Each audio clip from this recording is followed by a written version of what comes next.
Ever wondered what the real secret is to commanding a room? It's more than just the words you say. It's about how you show up. So today, we're going to dig into the art of the speaker stance, that total posture that makes the difference between a good speaker and a truly unforgettable one. I want you to think about the best speech you have ever seen. Seriously, picture it. What made it so powerful? I'm willing to bet it wasn't just the script. There's a certain presence, right? A connection that just makes you lean in and hang on every word. Well, the good news is, that's not magic. It's a skill, and there's a blueprint we can all learn from. So, where do we find this blueprint? You might be thinking it's some fancy new TED Talk formula or a cutting-edge psychological trick. But nope. The real foundations for powerful speaking were actually laid down more than 2,000 years ago in ancient Greece. And believe it or not, they are just as powerful today as they were back then. At the very heart of this ancient blueprint are two core pillars. A simple way to think about them is as the head and the heart of communication. First, you've got ethos. That's the head part. It's your credibility, the reason an audience trusts what you're saying. And then there's pathos. That's the heart, the emotional connection, the reason they actually care about what you're saying. The true legends, they are absolute masters of both. All right, let's break down ethos first. This is your entire foundation of trust.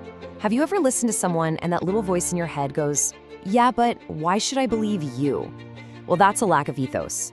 It's all about the expertise you show, the character you project. Without it, even the most amazing ideas just fall flat.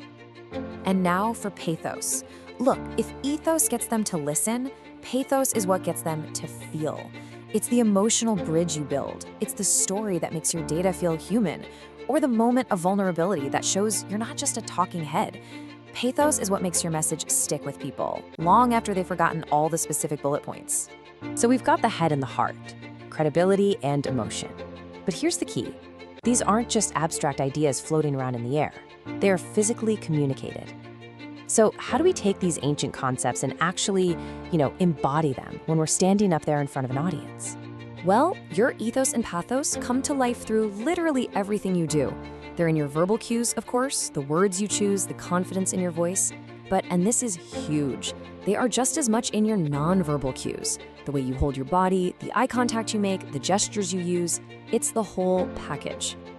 And when all those signals, the verbal and the nonverbal, all line up and point in the same direction, they create one single unified message.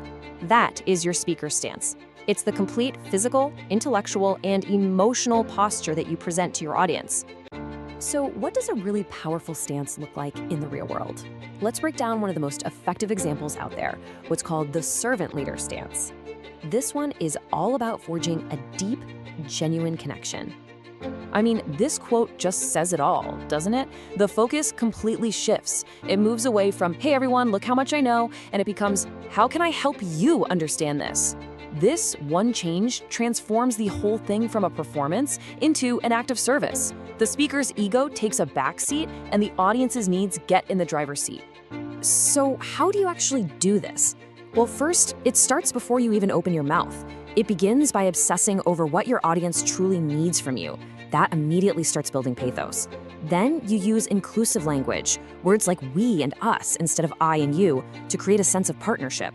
And finally, your body language shows it all. An open posture, genuine humility. You're projecting trust without even saying a word. And that right there, that's pure ethos. Okay, we've gone on quite a journey here, right? From the head and heart of ancient persuasion, all the way to how we can physically embody those ideas right now.